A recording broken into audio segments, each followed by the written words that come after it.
Judge, this is 22117 and 23313, the Commonwealth versus Karen Reed, and separately the Commonwealth versus Aidan. Can I have the parties identify themselves? Mr. Clerk, hold on just a moment, please. Sure. I need to plug in because I believe we have parties on Zoom. Okay, I'm sorry. It's also my understanding that we're only here on case 0117. That was also my understanding. Okay. Thank you. And do you have the Zoom identification link for me, please? I do. It's right here. Thank you. There's no passcode. Thank you. Okay, Mr. Clerk.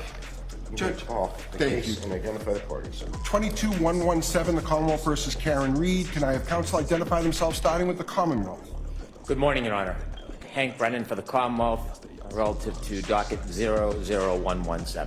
Good morning, Attorney Brennan. Good morning, Your Honor. I'm Robert Cosgrove. I'm the special prosecutor on the Aidan Kearney cases, and I suppose for purposes of this motion, I'm the respondent to the Rule 17 motion. Good morning, Attorney Cosgrove. Good morning. Hello, Your Honor. Timothy Bradel for Aidan Kearney. I see him on the Zoom for the record. Good morning, Attorney Bradel. Good morning, Mr. Kearney. And Mark Federer for Mr. Kearney. Good morning, Your Honor. Good morning, Attorney Bradel. And good morning, Judge. Attorney David Yannetti for Karen Reed, who is also present on the Zoom. Good morning, Attorney Yannetti. Good morning, Ms. Reed. Good morning, Your Honor. Elizabeth Little, also on behalf of Ms. Reed. Good morning, Attorney Little. Anyone else here that we need to recognize before we proceed? Doesn't seem so. Okay. Folks, we are here on two related matters this morning. As an initial matter, we are here because there seems to be some confusion concerning my order of March 20th on docket 615 on the Commonwealth's Rule 17 motion. Also, we're here because there has been a motion for protective order, docket 636, filed by intervener Kearney, and so we will hear that as well. So with regard to my order, let me start by saying this. Going back to Attorney Brennan's affidavit filed in this case on March 5th, 2025, in support of the Commonwealth's motion for records, Attorney Brennan, you specifically stated that, quote, it's been represented to the court by defense counsel Bradel on behalf of Mr. Kearney that there's an implicit long-term mutual assistance and mutual defense agreement between counsel for Mr. Kearney and counsels for this defendant, Reed. On the basis of that sworn statement, I specifically inquired of you, Mr. Brennan, at the hearing on this matter last week, do any of the three categories of documents and data that the Commonwealth seeks by the Rule 17 motion include communications with Mr. Kearney and counsel for the defendant in this case? You replied, no, these would be privileged. So based on these representations and the court's belief that there were no privileged materials implicated by the Commonwealth's motion, I ordered that all communications between Mr. Kearney and Ms. Reed during the time frame in question with regard to these three articulated categories be produced. However, subsequently, the special prosecutor in Mr. Kearney's case, in possession of the documents in question on March 26, informed the court that, one, there are, in fact, a substantial number of communications within the documents and data requested that are indeed communications between Mr. Kearney and Ms. Reed's counsel. And moreover, the special assistant district attorney in that case took the position, contrary to the one asserted by Attorney Brennan in this case, claiming that those communications are not, in fact, privileged. So my order did not specifically exclude from production communications between Mr. Kearney and Ms. Reed's counsel because the court was told there were no such communications, and in any event, the Commonwealth acknowledged that they were privileged. So my first question is to you, Attorney Brennan. Respectfully, did I misunderstand you, or perhaps vice versa? In other words, I understood that you weren't requesting the production of any privileged communications, to wit, communications between Mr. Kearney and Ms. Reed's counsel. And as such, if that is the case, and we did understand each other, I can simply clarify my order for Special ADA Cosgrove that those claimed to be privileged communications will be excluded from the Rule 17 production, and we can move on. If that's not the case, I'd like to hear why. May I? Yes, you may.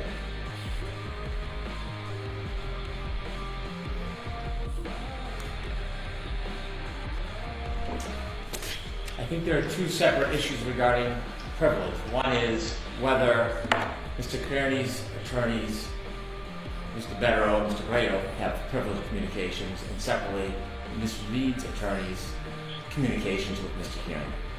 When Your Honor asked the question, I believe we were referring to Mr. Kearney's attorney. And so what I understood from the motion filings is that there were no privileged communications between Mr. Kearney and his attorney in those phones. And so there would be nothing privileged to protect. Okay, I specifically asked, does this include communications between Mr. Kearney and counsel for the defendant, Reed? I don't doubt that you asked that if that is what happened, but that wasn't my answer to the question because perhaps I was focused more on Mr. Kearney. So you confirmed today that we misunderstood each other. Or I misunderstood. I'll take responsibility for it. But I was trying to be protective of the attorney-client privilege between Mr. Kearney and his attorneys, Mr. Brado and Mr. Betterow. Okay, well, we all agreed, counsel, that those in fact would be privileged communications without question. Of course. So let's turn to, if you would, the second issue, which is one that you raised in your affidavit. You specifically raised that question in your affidavit, docket 547. Undoubtedly. I do not believe there is any attorney-client privilege between Ms. Reed's lawyers and Mr. Kearney, because those communications are not covered by attorney-client privilege because none of Ms. Reed's lawyers are attorneys for Mr. Kearney. I pointed out that in an earlier hearing, and I have the transcript of it, it was December 17, 2024, when there was litigation in Mr. Kearney's case, docket 0313, that there was a position taken by Attorney Brado. And he began by telling Judge Krupp, well, there's a joint defense issue, Your Honor. And Judge Krupp asked, so it would predate any jeopardy of Mr. Kearney. And then Mr. Brado responded, well, it's a little more complicated because we know he's under investigation along with Ms. Reed without any resultant charges, so we would contend that does not fall under the umbrella. After more questions by the court, Mr. Brado answered, we don't have an agreement, but there's been an ongoing long-term implicit mutual assistance and mutual defense that I myself have been part of for a long time, and Attorney Betterow has as well. And Judge Krupp said, I really have no idea what that is. And so inevitably, there was no establishment of an attorney-client relationship between the two. Inevitably, and after that, Attorney Betterow attempted to file an appearance on behalf of Ms. Reed. And in that, there was a supplemental motion, and it's docket 549 and on 0117. And docket 549 contains Attorney Yanetti's sworn statement that there was no joint defense privilege between Ms. Reed and Mr. Kearney. Exactly. And so I think I had the assumption there was no attorney-client privilege. If I misspoke, it confused the court. My apologies, but inevitably, there is no attorney-client privilege that I understand exists. And so I do not know what is in these phones. I have not asked. I don't want to know unless it's pursuant to a court order. But based on the affidavit of the search warrant and based on the pleadings in this case, and there's two very important pleadings, I may have mentioned them to the court on the last date.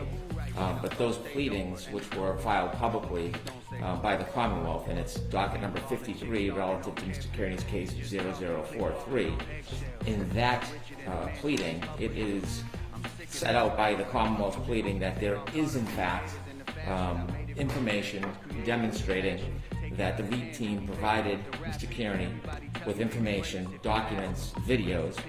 It's suggested that at times they would suggest angles for him to use it or to refrain from using it.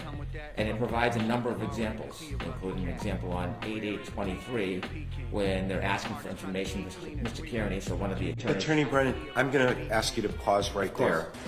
I'm sorry, I just need to correct. I'm sorry. I was talking to my client real quick. I'm not quite done.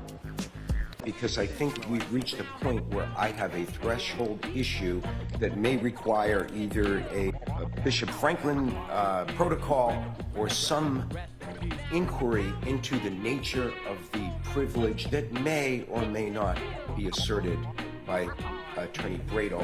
And so I think it's appropriate at this time, Attorney Brado, that I turn to you not with regard to the protective order, but with regard to the issue of whether your client claims a joint defense agreement and related privilege to communications between himself and attorneys for Ms. Reed, such that I need to limit the scope of my order of March 20th.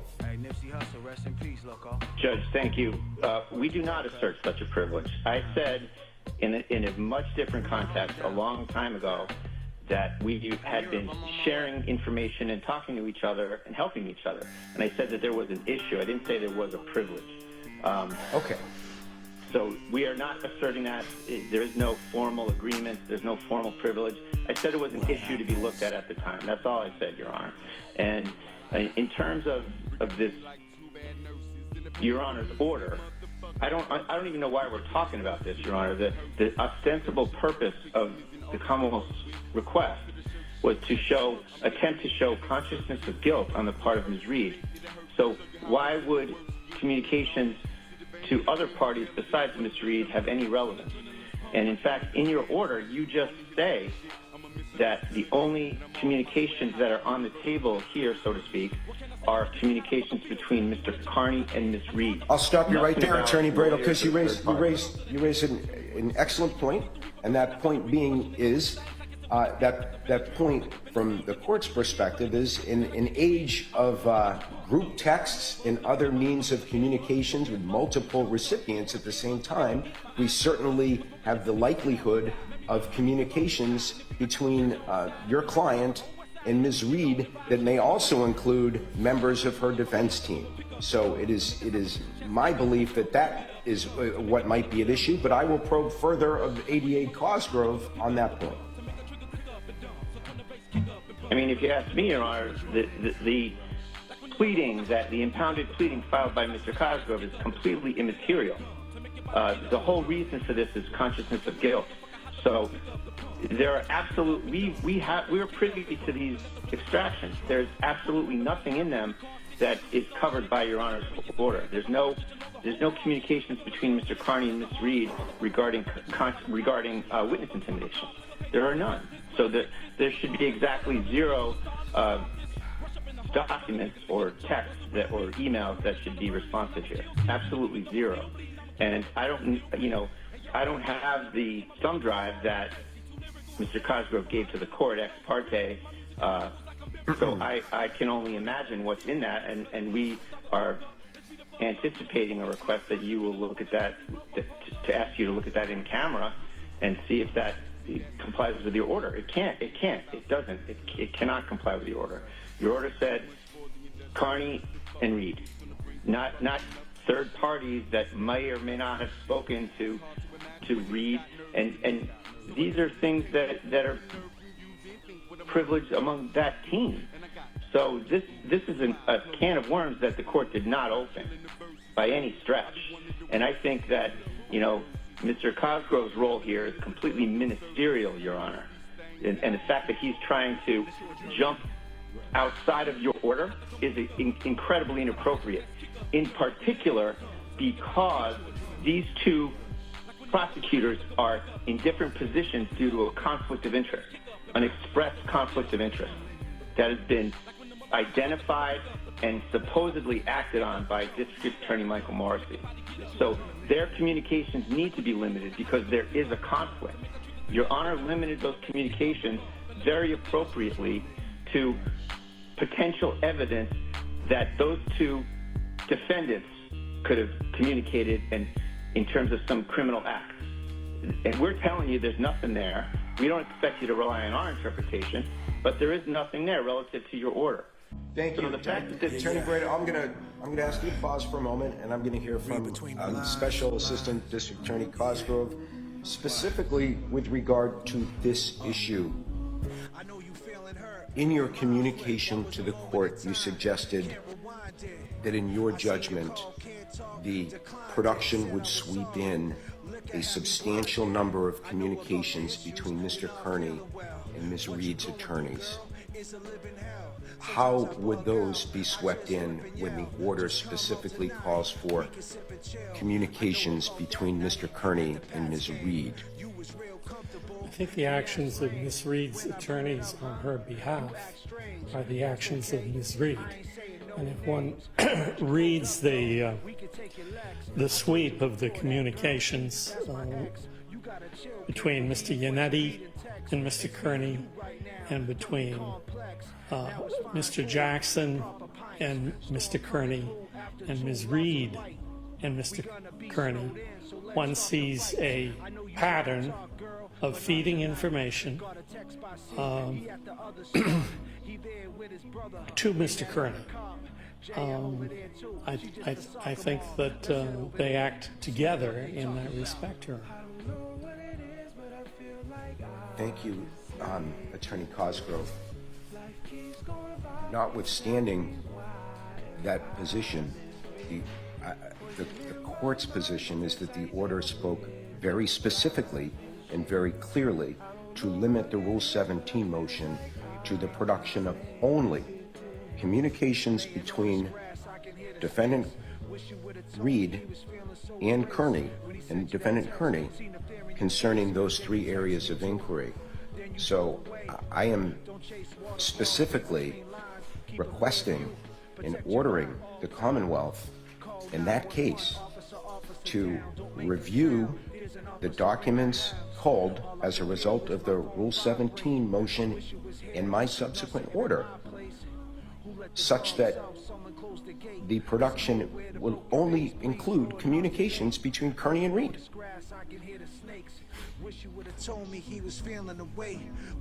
Well, I will, of course, comply with Your Honor's order. Thank you. Folks, I think we've covered that point, and I don't think I need to hear any further on this. The order is clear on its face, and I expect the parties to comply with it. I'd like to turn now to the issue of the motion for protective order from Mr. Brado. So I'll hear you on this, appreciating that I have had the opportunity to review the attachments and certainly the basis for this, but I'm not. I'll preview where I end up, Attorney Brado. I'm not quite clear on the scope of your request as contained in your draft order. As an initial matter, I'm only issuing an order in the Reed case. This is not a hearing on the Kearney case. I appreciate that you have a congruent request to the court in the Kearney case, and that it may make sense that whatever the court does in that case should follow what the court does in this case. That would seem to make sense. But I'm only hearing the motion as it regards to this case. Your request, I'll note, asks I'm too old to change.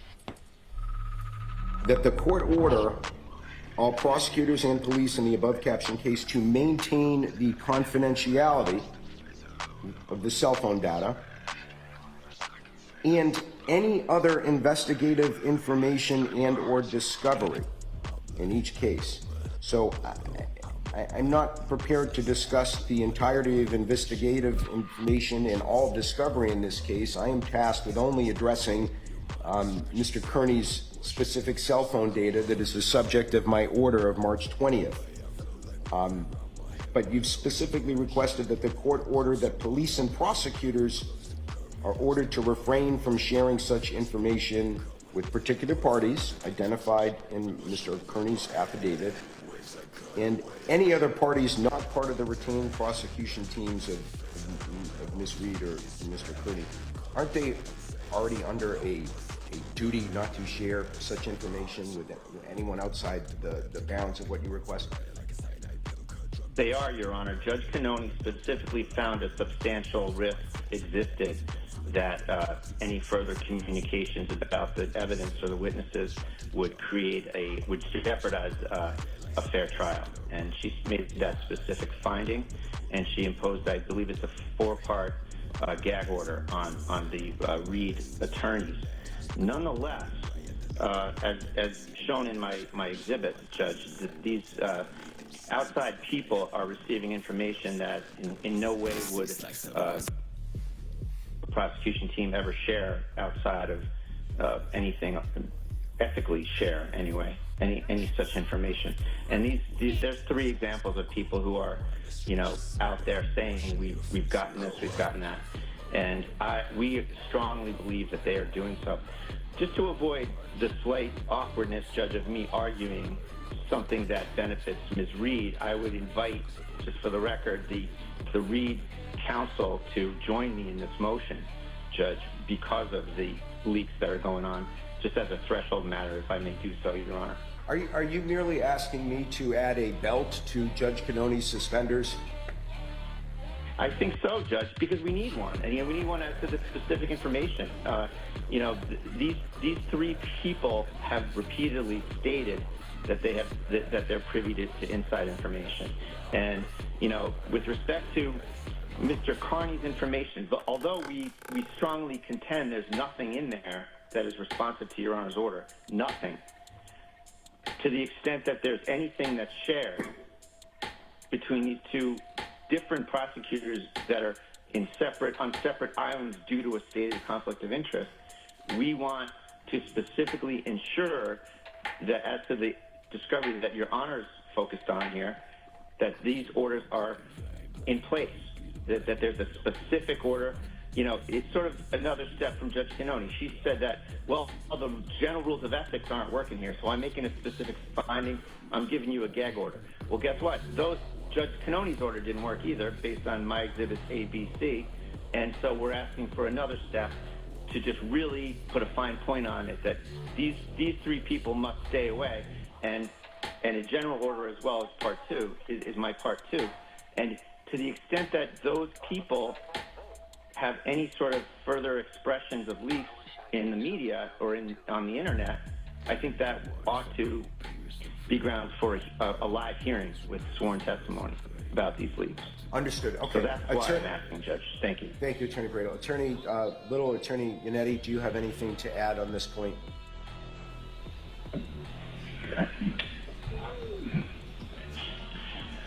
We don't. I mean, I think that we generally take no position here. It is concerning to me that Special Assistant District Attorney Cosgrove revealed in a publicly filed motion communications with, or I should say between Mr. Kearney and counsel for the Reed team when the court's order was specific. My understanding is that he omitted some statements of caution and admonitions that we may have given to Mr. Kearney about the nature of demonstrations, etc. So it seems as though he cherry-picked statements in an effort to make us look bad when it was outside the court's order. It was unnecessary. Attorney Yannetti, are you speaking to something that Attorney Cosgrove has purportedly done in this proceeding in the 117 matter?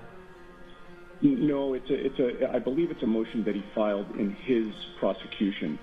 Okay. Again, detailed, that material. Thank you. Okay.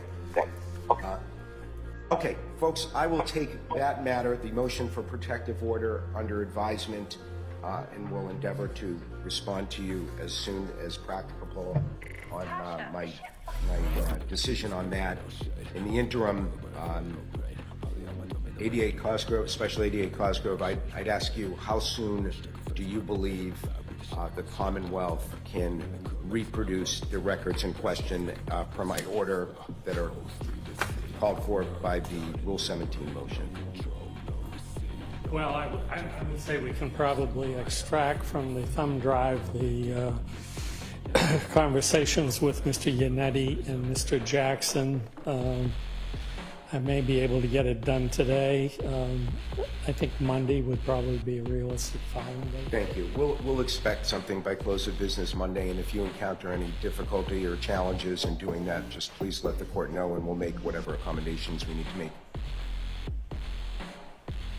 Okay, folks. Your Honor, is that thumb drive going to get returned to the Commonwealth? Yes, it will. All right, thank you. And it has not been viewed, it has not been released, and it is being held under seal and impounded at the moment, and it will be returned to the Commonwealth promptly. Thank you very much, Your Honor. Attorney Brennan. Your Honor, just for clarity of the record, I'll be brief. There has been no conversations between Special Prosecutor Cosgrove and I about contents of any of these items. In fact, even though I do not think I had to. That's why I filed the Rule 17, so there is a clear public record that we're beyond reproach. Secondly, the pleadings I referred to were pleadings that were filed in Mr. Kearney's case publicly before this issue even came up. So it is not divulging information to disseminate to the public. And finally, just so it's crystal clear, I filed a motion for a gag order in Ms. Reed's case because there was significant evidence of distributing protected materials, and that order was allowed at my request. There is no witness or person, as far as I know, in the Reed case that has disseminated any information improperly. I would not allow it or tolerate it if it happened. So I want that to be crystal clear based on the representations we just heard. Understood. Thank you, Attorney Brennan. Thank you, Attorney Cosgrove. Thank you, counsel. No, we are adjourning the hearing now. Thank you, counsel. Thank you. Thank you. Thank you, Ron.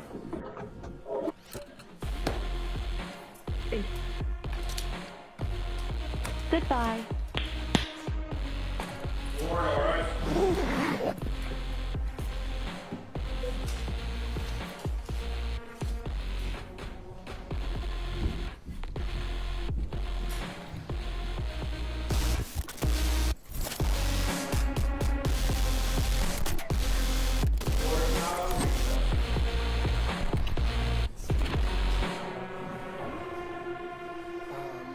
You can find me either here or in the criminal clerk's office, probably here. You are unmuted. Thanks. Hold on for a second. Jim, just so you know, we hear a big echo.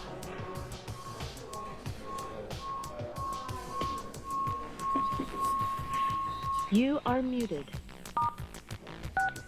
You are unmuted. You are muted.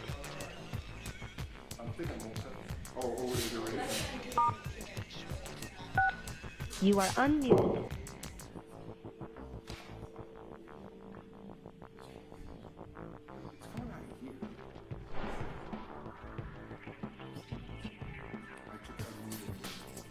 Jim, just so you know, we hear a big echo.